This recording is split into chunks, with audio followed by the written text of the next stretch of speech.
gram pesh duhet më ra që të dukesh për kamër, duhet të bi 20 kg. 20 kg që të dukesh për kamër. Po. Është e vërtetë. A mund t'ja dalësh? Ja. Është kështllindje pra. Me mrekulli. Do dhe mrekulli në kohë kështllindje. A beson ti që mund të vish 20 kg veç është kështllindje? Pa? Jo. Jo. Ja, s'ka vështirë. Bro, përshëndetje. Përshëndetje. E di çfarë? Jemi rikthyer këtij podcasti fiks mas i viti. Mirë. Ha? Kemi rritë. Ritmin e kemi, frekuencën e kemi të rregullt të kalendarike, po është pak e rrallë. Kështu kemi bërë podcastin e fundit, që ta kujtoj se se di sa më normal, është fiks para një viti, podcasti i fundit që kemi bërë ka qenë për kështllindje. Edhe ishte i periudhë që me ti të koordinuar, jo bashk, po qëlloj që koordinuam kishim mend që të aprishim njerëzit kështllindjen. Se tham, jo, po, qa tham, ma vetë që tham? Ja, review-va sot, po. E shikove sot, Pa, sot, po. Shumë mirë, që t'i bëjmë njerëzit kurios, ta shikoj këtë dhe pastaj dhe lidhim të podcast i madhe tjetër, që të shkojnë ta shikojnë, por ideja është që e kemi titulluar 2 pastorët që bëjnë grinçet e kështllindjes. Ja, po. Grinçet janë ata që të vjedhin gëzimin edhe harene kështu të kështllindjes, sepse po thenim gjëra që praktikisht e thonë shkurt fare, po thonë që njerëzit festojnë, po s'din çfarë festojnë. Kështu ishte përmbledhja. Po tani do të përpiqemi çfarë të bëjmë rëngjit e kështllindjes. Rëngjit në kuptimin jo si përshkruan Bibla, po rëngjit si që përshkruan Hollywoodi. Që do të kesh ca krah. Si pozitiv, kështu gjë. Kështu gjë, pozitiv, dritë, i bardhë, me një aureol në kokë. Kështu. Ne s'na shkon aureola, se kemi shumë të hija, po... Shumë të hija. Unë kam shumë të hija. Unë sem keq, I keep up. Mirë, tani në këtë, se gjithmonë është sfidë për këta që flasin për kështllindjen, duket sikur vit për vit du të vish dhe të sillesh rreth një gjëra e bëhesh shumë boring. Aq shumë është përsërit ideja që flasin për kështllindje sa ngaherë duket se merr vesh kush e beson vërtet, kush e din ç'a është, se kur flasim për kështllindje, lehtësia ime është, edhe kjo është sfida ime personale për t'i dhënë. Imagjinoj një ditë isha tek sheshi ku është kjo llavia e madhe, edhe po bëj këta që dalë bëj intervista rrugës, dhe më tha, nëse do t'i thoje vetëm një fjalë apo një mesazh për kështllindje dikujt, cila do t'ishte? Tani ka sa vite që në farë mënyrë rropatë me këtë mesazh, se mesazhi i kështllindjes është për te ditës, po që uzura ngushtëre, me një fjalë, uzura vërtet ngushtë. Thash, imagjino. Po ç'ne të zunë ty aty? Rastisht ti? Po, rastisht. Di një herë shkove të zunë ty, apo sillesh shumë ty aty. Po ata atë punë kanë. Po uzura ngushtë, më kupton? Se edhe kisha tendencën, me gjithë respektin se ju ka ngel miseve, ke parasysh si miset dashuri, paqe në botë. Kështu kisha tendencën, my default position ishte ai. Kështu që si do të më ndihmoje ti mua, nëse për shembull kështllindja me një fjalë. Ja, me një fjalë është vështirë. Por në fakt ndoshta për të thënë, për të ardhur tek kjo që po thuti, që është vështirësia, mendoj unë, qëndron në faktin që është një si multifaceted, si thuhet në anglisht, me shumë faqe. Me shumë, mendoj që facet e bëra si çezme, me shumë çezme. Azeri u këtëja për ta faturoj. Me shumë faqe.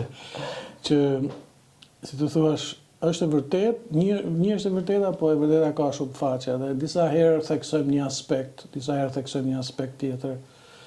Por për mua, nëse do ta mendojmë kështllindjen si një, çfarë do thuash në esencë, fare, do thoya është një çështje identiteti. Kjo është për më e rëndësishme, çështje identiteti. Edhe nuk është një çështje çfarë ndodhi është e rëndësishme, pse ndodhi, si ndodhi, po identiteti është shumë i rëndësishëm. Pra, kush është Jezusi? Edhe ne jemi shokë edhe ti e di që në shpeshherë flasim, për shembull, dhe njerëzit e kanë atë që njerëzit e njohin, për shembull, Jezus Krishti. Bashkë. Po, si shtja full ty Nikolil Dodaj, për shembull. Eksakt, emër mbi emër. E vërteta është interesante që fjala Jezus Krishti, siç e dim, nuk është emër mbi emër, por është një farë mënyrë, në fakt është fjali. Jezusi është Krishti. Kjo është kuptimi. Dhe në greqisht folja është mund të bie, rrëzohet, si të thuash, edhe përsëri mbetet kuptimi. Pra kur thua Jezus Krishti, Jezusi është Krishti. Pra, praktikisht kjo është mesazhi. Ky është mesazhi i apostujve. Apostujt për shumë vite shkuan nëpër gjithë Europën jugore, themi, në Afrikën e Veriut, në Turqinë e sotme, disa mendojnë edhe deri në Indi. Praktikisht ata merr. Ta përjashtova, edhe në Iliri, tha Po, pali. Europa e jugore mendoj Ilirinë. Po ti përmendon që edhe Shqipëra, se të vinë një apostull në Shqipëri, Po, ta bën të ndihemi shumë kështu. të rëndësishëm, po. Por po e quaj si Europa jugore, eksakt, Liri ishte pali. Por këtë mesazh po jep, Jezusi është Krishti. Pra po jepi një fjali, Një fjali. po thua, nuk po jepi që ka ardhur filani. Jo, Jezusi është Krishti. Kjo është fjalia. Dhe tani pse është e rëndësishme, Jezusi është Krishti. Kjo tani do pak, me thënë drejtën, prandaj ndoshta në njerëzit, sepse kur ti të bisedosh me dikë, ka rëndësi që me sa di ai që po bisedon ti. Që sa i s'di kur gjë, ti duhet ja nisësh nga fillimi. Nëse di diçka, duhet ja nisësh nga aty ku di. Kupta, kjo është gjithmonë është vështirësia, dhe prandaj kur ajo të pyet ty, ti nuk e di se me kë do fol. Ti do fol me publikun edhe bllokohesh. Faleminderit që por ato emocionet e mia. Okej, se ta Jo vetëm për ty, po edhe për vete. Dihe më mirë. Edhe për vete, ndjehem ashtu, se kur bllokohesh, thuaj diçka tani. Për kë? Okej. Tani thuaj ti diçka tani për dikën që e shef Krishtlindjen më shumë si supersticion. Kjo është shumë e vështirë. Për ata që supersticion duhet ti heqësh një aspektin e supersticionit. Okej, ose na përgjigj pse nuk është supersticion Krishtlindja, edhe pastaj ja heqin ose heqin njerëzit marrin vetë vendimet e veta. Po. Tani që diçka është supersticion do thotë që ka nuk është realitet, nuk është person, që të jetë diçka supersticion, nuk është person, por është një forcë e cila ne mund ta manipulojmë. Kjo është supersticioni në esencë. Pra, nëse ne kemi një forcë që mund ta manipulojmë, bëjmë taktikat e duhura, bëj këtë, bëj atë, lëviz këtu, aty ai bëj të punojë në favorin tim. Krishtlindja është supersticion sepse Perëndia është person. Personi ka vullnet. Duke qenë person, ka vullnet dhe ai nuk manipulohet, ose se bëre ti 4 lëvizjet e duhura, nuk do të biles Jezusi thot në mënyrë të famshme, thot që ju thot keni bërë shumë gjëra të mira, por po s'keni bërë vullnetin e Atit, praktikisht nuk do t'ju pi ujë. Në këtë kuptim. Po që të kthehemi tek biseda përpara që po thoja që për kjo punën e Jezu Krishtit është që ajo që më mahnit mua, dhe që është çështja e identitetit, ajo që më mahnit mua është nëse lexon Biblën, që mos po flas me ty nëse lexon Biblën, se e di që ti lexon Biblën, por në qoftë se po themi të tjerë që do të na dëgjojnë, e lexojnë Biblën, do ta vënë re që ka një personazh në Dhjetën e Vjetër. Pra Bibla është nga koha e Jezusit, e mbrapa quhet Dhjata e Re, nga Jezusi e para quhet Dhjata e Vjetër. Në këtë pjesën e përpara Jezusit do ta vënë re që është një personazh që po pritet të vijë. Ky personazh quhet Mesia në për të gjithë Dhjatën e Vjetër. Tani e tillë është sa që hebrejt akoma po e presin këtë personazhin e vjetër. pra në dhjetën e vjetër, po pritet një personazh që të vi Mesia. Në dhjetën e re, ky personazhi Mesia e përkthyer nga hebraisht Mesia, dhe kur e përkthen në greqisht, sepse dhjeta e re është shkruar në greqisht, ai quhet Krisht. Kristos, për Krisht e bën ne. Pra, në dhjetën e vjetër ky personazhi është Mesia, në dhjetën e re është quajtur Krishti, vetëm çështje gjuhësore, po i njëjti koncept. Okej. Tani, Jezusi është ky fëmia që lindi në Betlehem, që ju vu emri Jezus nga engjulli, po i thatë shpëtimi do vi, por Jezusi e quajti nëna dhe i prindit Jozefi, që vetë fjala Jezus do të thotë shpëtim në Jeshua në hebraisht. Shpëtimi i bie shqip. Po ta shqipërosh emri Jezus Krishti do të ishte shpëtimi. Shpëtimi, eksakt. Shpëtimi i vajosur, në fakt, i zgjedhuri, i caktuari për një detyrë të lartë në mision tjera. Por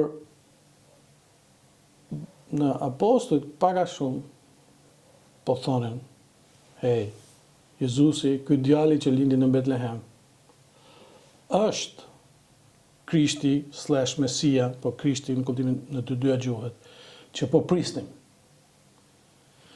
Ky është lajmi i mirë nëse ke qenë duke e pritur Mesian, kupton? Tani nuk është lajmi i mirë për këtë dy që s'ke qenë duke e pritur.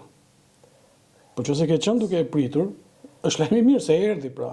Kjo është veçantia ose gëzimi i Krishtlindjes do thoja.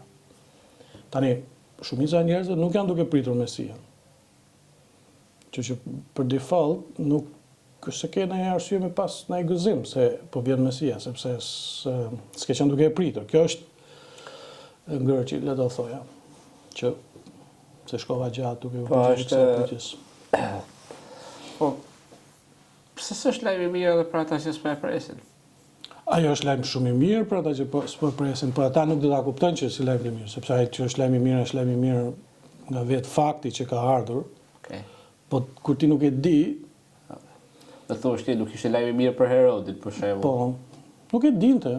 Po nuk e di diçka. Ai mund të jetë shumë i mirë për ty, po ti thjesht nuk e qenë duke e pritur, e kupton? Por në qoftë se ti, për shembull, rrinte ky kuptimi, që s'ke nevojë të reagosh, ti mbrishte ky kuptimi se kush është Jezusi, pra sa ato që po themi, që kush që nga ky Mesia, po themi gjëra që, me thënë të drejtën, ne i themi kështu lirshëm pa shumë problem. Po, me thënë të drejtën, nga anët tona, kemi patë të shprehen që luj vendit, thoshim, kur thoshe ne gjatë madhe, luj vendit, mos kuj gjërat mëdhaja edhe rrinë shtrirë. Luj ta vendit. Ato që po themi është që... Se ne themi edhe gurt e malit, se kalove të supersticioni, a kupton? Se sa e shefshit e ke thith kulturën si lagështira, Nikolin. E ka thithë Pika që po themi është ato që po themi është një nga personat e trinis që ka qenë në përjetësi me Atin dhe frymën e shenjtë Biri, është bërë mish. Pra është futur, si thuash, në hapësirën tonë. Kjo nuk është gjë e vogël, me thënë drejtën më thënë, që duket si është gjë shumë e madhe. Nuk është edhe unë nga njerë kur e them edhe mund ta marrësh si të më qenë, jo po pse duhet ta besojmë. Kjo është e vështirë, kjo është mrekullia e Krishtlindjes edhe më e pa imagjinueshme, me thënë të drejtën, më e befasueshme, edhe shumë e madhe. Pra në qoftë se ka ndodhur, që unë besoj që ka ndodhur, kjo gjë që Perëndia na ka vizituar në si njeri, pra është bërë njeri, kjo i jep kuptim, shumë dikush thoshte që janë si menteshat e historisë, i jep krejt tjetër kuptim historisë njerëzore. Pra ne nuk jemi këtu duke u endur në kotësi. Pra ne na ka vizituar Perëndia. Është s'du me qenë emocional, po si me bë si emocionale aspekti, por në kuptimin metafizik është shumë e madhe. ti mund të flasësh mësime të duhura, mund të flasësh filozofi të duhura, koncepte të duhura, por faktikisht në kuptimin historik të fjalës, kjo e kthen besimin e krishterë në një besim historik, pra ka jetuar ndodhur në kohë, në hapësirë, kjo është e mrekullueshme. Tani, se kështu si flet ti, me lujt vendit, është vërtet që mrekulli me lujt vendit, por kemi rrezik që po themi që kur flet koncepte të tilla që është edhe të imagjinosh është e vështirë, është kollaj të biesh në kategorinë të pabesueshmësh. Po. Pyetja ime është, që ta ndihmosh është, pse duhet për Elia të bëhet njeri?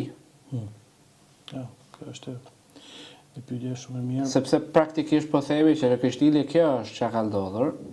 Nuk është thjesht lindi një bebe, hajde shkojmë tash bëjmë baby shower para e mbrapa, se mund të kemi këtë koncept.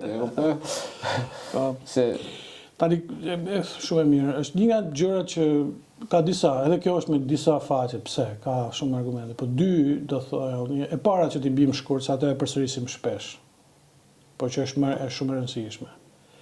Edhe hebrejtë thonë mirë, ai bëhet si ne, që të mund të vdesi në vendin tonë. Pra Jezusi duhet që të paguante mëkatin, duhet të ishte bërë si ne. Sepse nuk mund ta paguante kush mëkatin, po të mos ishte si ne. Kjo është një koncept. E dyta është që unë e theksoj në kohën e Krishtlindjes, duke u nisur nga Ungjilli i Gjonit, është që e vërteta është që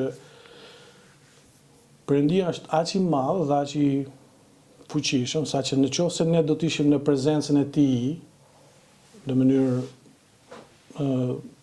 kemi shembuj tek Isaia, që edhe pa qenë eksakt në prezencën, por vetëm duke patur prekje me lavdin, Isaia është i kputur fizikisht. Dhe po të ishim ne në prezencën e Perëndisë, siç Perëndia është në lavdinë e Tij, ne nuk do ishim të aftë të funksiononim. Pra kjo është një nga... Dhe duke qenë Jezusi u bërë si ne, në farë mënyrë ne mund ta shohim lavdinë e Tij, pa u zhbërë si njerëz. Pra kjo është mrekullueshmja e Tij e dytë, do thoja, që ne të bimë në dashuri me Jezusin, ta njohim Jezusin, pa qenë zhbërë si njerëz. Kjo është një nga aspekti dytë, do thoja. Po ti ke një ide se përse, ose çfarë do të shtosh? Mua pëlqen një meditim që e kam lexuar dikund, që e kam thënë edhe diku tjetër, është ai shembulli në linjën e kësaj që po thua ti. Soren Kierkegaard jep një ilustrim. E tha i thot, nëse për ta ilustruar këtë kuptimin e Perëndisë që bëhet njeri, edhe për ta ilustruar këtë thot, nëse një mbret dëshiron dashurinë e një vajze të thjeshtë, ai duhet të fsheh faktin që është mbret. Sepse nëse ai shfaqet me gjithë madhështinë e tij, vajza nuk ka më zgjedhje të lirë. Jo sepse ajo është interesaxhie, por sepse lavdia e tij e pushton vullnetin e saj. Dhe pastaj Krishtlindja është vizita e mbretit me rroba të thjeshta, që të na ftoj ta duam jo të verbuar nga shkëlqimi i tij, por duke patur mundësinë ta njohim se sa i mirë është. Ardha e tij në thjeshtësi ishte e domosdoshme për shumë arsye. Arsyeja kryesore ishte që ai të bëhej si një nga ne në mënyrë që të paguante mëkatin në vendin tonë. Kështu që kjo është që është fiksa pak a shumë që po thoje ti. Një aspekt tjetër, për në njëjta gjë me këtë, po e dyta do ishte e treta tani bie që e vërteta është që ne shpeshherë themi po pse kjo duhet me besim. Pse nuk është i çikma, se kjo ishte edhe ngjyra e pyetjes tonë përpara, po e besueshme e pa besueshme. E vërteta është që Perëndia duke qenë i fshehur, disi të themi, jo kështu me gjithë lavdinë e tij, sepse ne në fakt nuk do ta përballonim dot. Ai po pret që përmes besimit ne të jemi të mbërrim tek dashuria e vërtetë, jo dashuria e për shkak se ai do ishte në fytyrën tonë. Tani kur ishte në fytyrën tonë, në fakt ne s'kemi nevojë për të besuar, po nuk do ishim të sigurt a e duam me të vërtetë, sepse thjesht jemi të bllokuar. Kështu që duke qenë i fshehur, ne duhet të ushtrojmë besim që ta bëjmë, se përndryshe po të mos ishte i fshehur do të ishim të paralizuar. Kjo është dinamika pse me besim. Por për ta besuar, nëse pse a ndodhi apo s'ndodhi, kjo është bie në kategorinë që ti me gjithë mund të jesh shumë predikuesi më i mirë, shpjeguesi më i mirë dhe shumë njerëz përsëritë mos e besojnë këtë histori. Kjo s'është ndaj ju ka ndodhur apostujve, kanë predikuar apostujt dhe se kanë besuar njerëzit, ja do flasësh ti dhe Ta hodhe frikën tani. po, mund të ndodhi, nuk është se s'mund të ndodhi, por pse besoj unë, sepse besoj Biblën, por një koncept është që të gjithë ta predikues që Jezusi ky fëmia është Krishti, të gjithë këta praktikisht dhanë jetën duke thënë këtë fjali. Ta kanë predikuar dhe shumë gjëra të tjera, mësime të tjera, po në një farë mënyrë kjo ishte tema kryesore e tyre kurdo që shkonin, që flisin me njerëz që e dinin dhjetën e vjetër. Kjo duhet ta kuptoj, se po se ditë dhjetën e vjetër, nuk e si thua erdhi Mesia, po kush ishte Mesia? Nuk është se kuptohet mirë. Se tani, kur hedh përmbajtje të ndryshme në botën online, njerëzit duan ca përgjigje pak më praktike. Dikush që për shembull, mullet që ka shumë njerëz që s'din as dhjetë, e din që ekziston dhjetë e re, dhjetë e vjetër,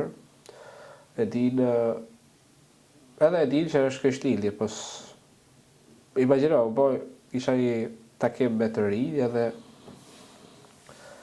ose shumë sondazhe që bëhen, edhe kur i pyet a është Krishtlindja ka të bëjë më shumë me Krishtin apo me Santa Clausin.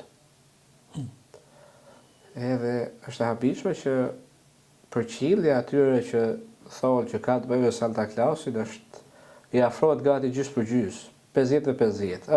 Edhe ka dhe emrin. E ka edhe, por pra, kjo është e habishme.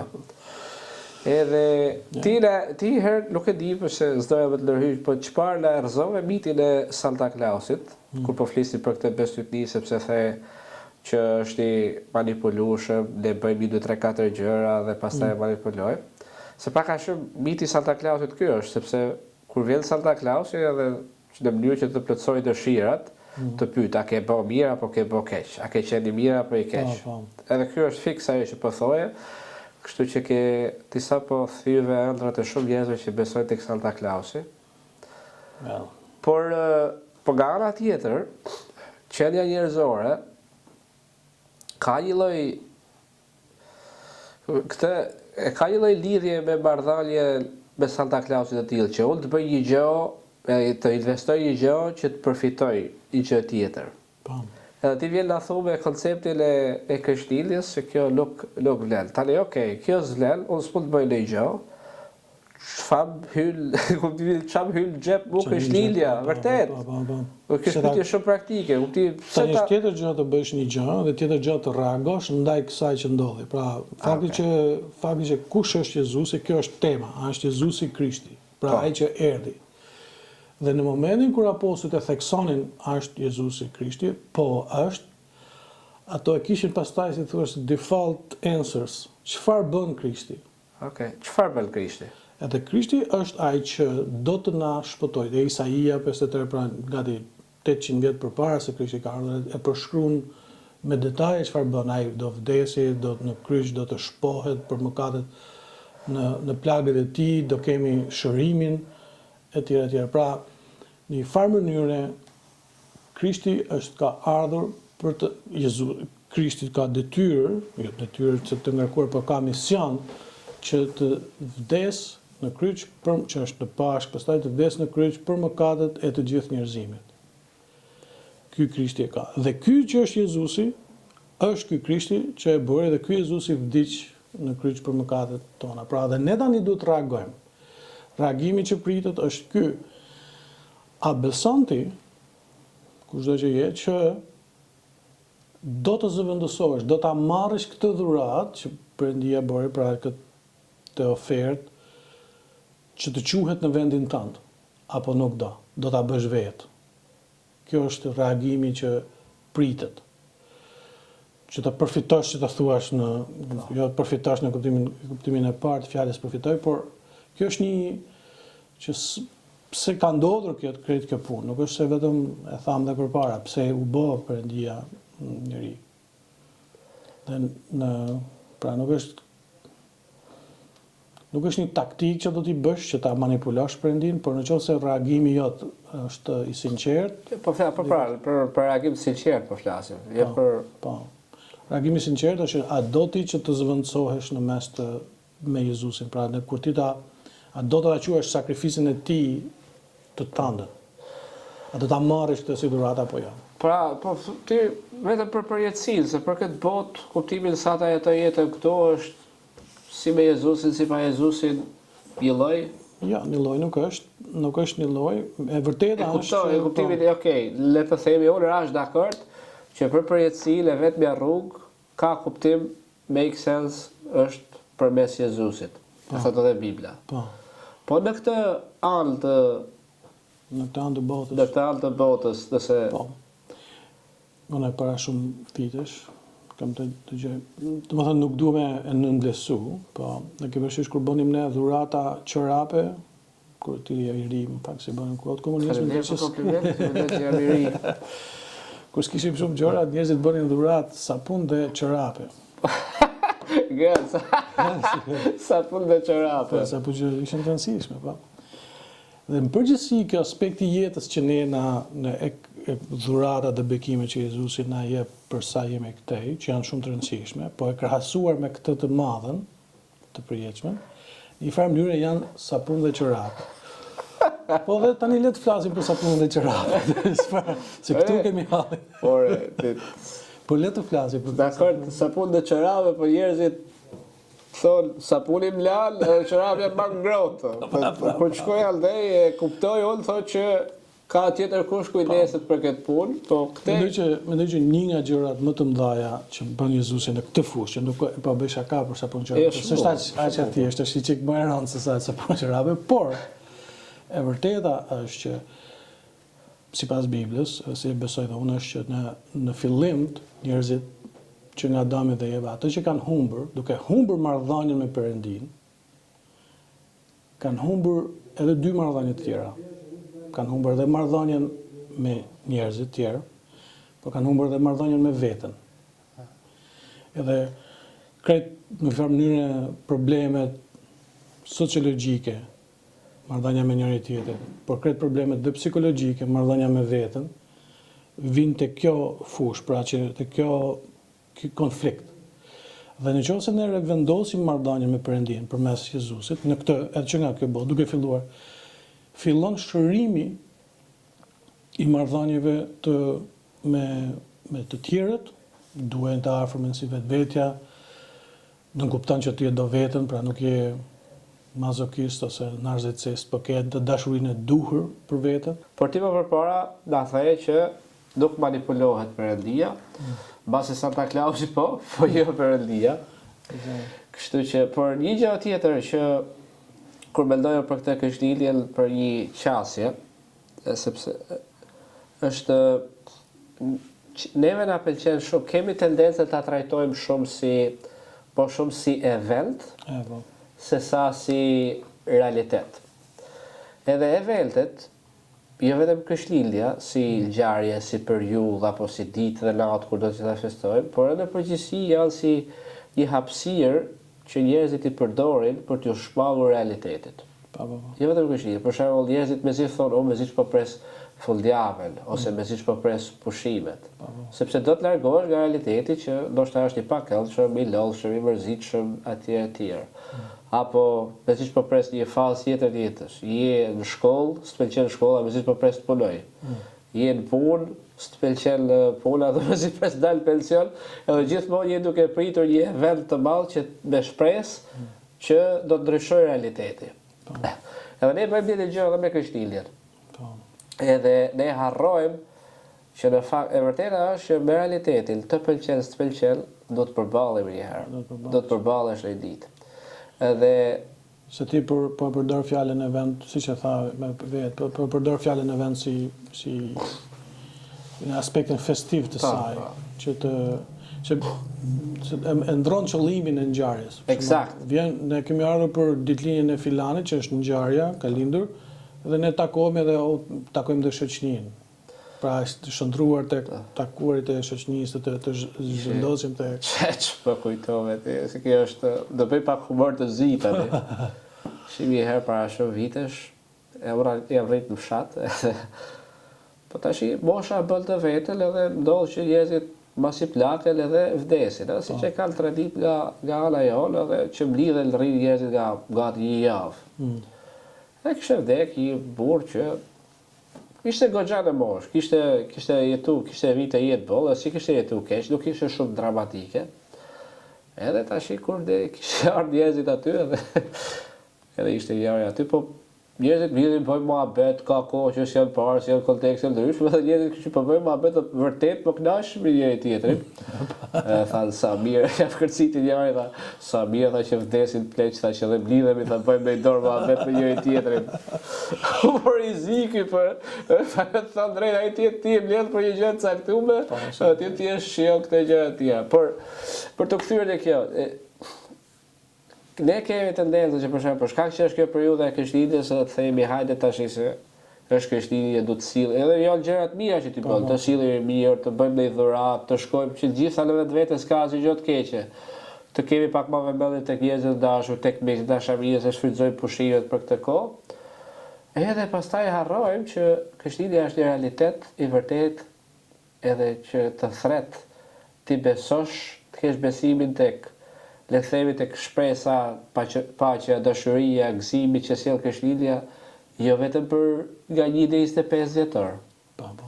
Për Eldia është bërë njeri, edhe kjo është e vërtet, edhe mas datës 25 vjetor.